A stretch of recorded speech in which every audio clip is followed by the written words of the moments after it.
Assalamualaikum warahmatullahi wabarakatuh. Bersyukur kita kepada Allah dengan mengucapkan Alhamdulillahi Rabbil Alamin. Bersalawat kita kepada Nabi Muhammad sallallahu alaihi wasallam dengan ucapan Allahumma salli ala Sayyidina Muhammad wa ala ali Sayyidina Muhammad.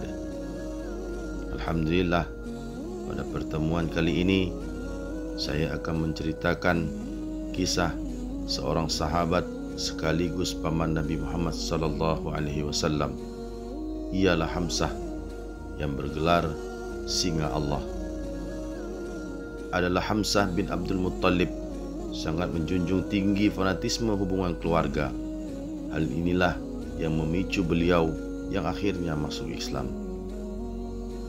Hamzah tidak rela orang musyrik Quraisy menjatuhkan dan menghina keponakannya. Di akhir kematian Hamzah, Nabi Muhammad SAW menjuluki pamannya itu sebagai Asadullah atau singanya Allah. Hamzah merupakan putra dari kakek Rasulullah, yaitu Abdul Muttalib bin Hashim, dengan istrinya yang bernama Halah binti Uhai. Usia Hamzah sendiri lebih tua daripada sahabat Rasulullah lainnya. Hamzah dan Rasulullah mempunyai ikatan batin sejak kecil karena keduanya sama-sama pernah disusukan oleh Suwaibah al-Islamiyah, budak Abu Lahab. Hal ini terjadi sebelum Muhammad kecil bertemu dengan Halimah Asy-Syahiyah. Beranjak dewasa, Hamzah menikah dan memiliki beberapa orang anak. Salah satunya diberi nama Lalah. Satu ketika, Hamzah berbicara dengan anaknya, "Wahai Abuya, apakah engkau tidak pergi berburu?" Anaknya lalu menjawab, "Ya, aku akan keluar kota Makkah selama beberapa hari ke depan untuk berburu." Begitulah Hamzah sangat mencintai dengan kegiatannya sehari-hari, yaitu berburu. Selain berburu, Hamzah juga sangat lihai dan cakap dalam bermain pedang. Beliau cukup berpengaruh di kalangan kota Makkah. Beliau dikenal sebagai sosok pemberani dan memiliki nasab yang terhormat. Selain itu, Hamzah juga suka membantu kerabat yang sedang kesulitan. Ketika Nabi Muhammad SAW sedang berdakwah secara terang-terangan, Hamzah belum tertarik pada agama Islam. Padahal kaum muslim sedang membutuhkan perlindungan dari sosok yang kuat dan disegani oleh penduduk Makkah, seperti Hamzah bin Abdul Muttalib. Apalagi saat itu kaum Quraisy gagal mendapatkan kaum muslimin yang berhasil hijrah ke Habasyah. Kekesalan mereka kepada Islam dan Rasulullah semakin bertambah dan menjadi-jadi. Salah satu orang yang paling bersemangat menyakiti Rasulullah adalah Amr bin Hisam, atau yang lebih dikenal dengan Abu Jahal. Seperti biasanya, Nabi Muhammad SAW berjalan melewati bukit Safa sendirian. Abu Jahal yang sudah melihat Nabi dari kejauhan sudah tidak sabar untuk melontarkan ejekan. "Hei, penyair gila, sudahlah, menyerah saja sekarang," ucap Abu Jahal. "Setiap orang yang ingin masuk agamamu harus berhadapan denganku. Lagi pula, kau tidak punya kekuatan untuk melawanku. Aku berani bertaruh bahwa pengikutmu tidak lebih banyak dari jari jemariku ini." Namun Nabi Muhammad SAW tidak menghiraukan ejekan dari Abu Jahal. Beliau hanya diam dan terus berjalan. Abu Jahal yang merasa diabaikan mengambil batu lalu melemparkan batu itu ke kepala Rasulullah sampai berdarah. Ia berucap, "Rasakan itu, dasar penyair gila." Ternyata perbuatan keji Abu Jahal disaksikan oleh seorang budak wanita milik Abdullah bin Juzan dari kediamannya. Budak wanita itu langsung turun dan berniat menolong Nabi, namun sayangnya beliau telah pergi. Tak lama muncullah sesosok pria berkuda yang membawa busur panah di punggungnya. Dialah Hamzah bin Abdul Muttalib yang baru kembali dari berburu. Lalu budak wanita itu berucap, "Wahai Hamzah, berhentilah sebentar." Budak wanita itu pun menceritakan kejadian yang telah ia saksikan sebelumnya kepada Hamzah.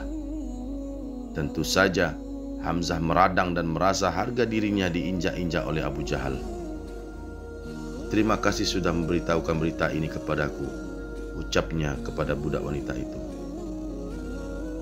Hamzah yang sedang marah mempercepat laju kudanya.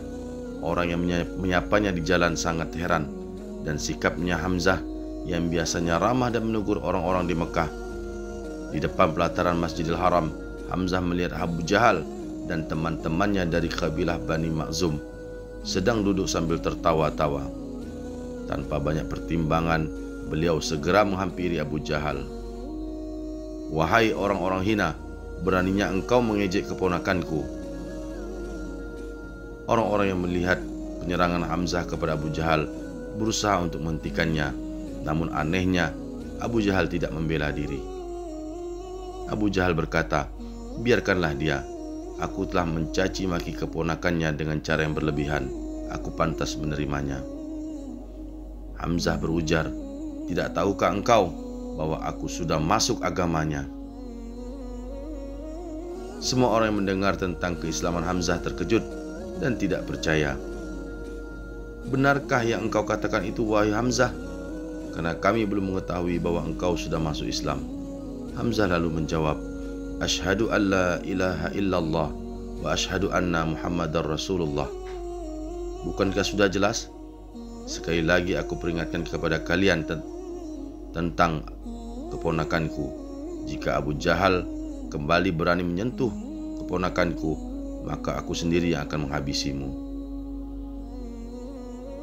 Dialah Hamzah lalu pergi dari hadapan Abu Jahal dan baru tersadar dengan ucapannya.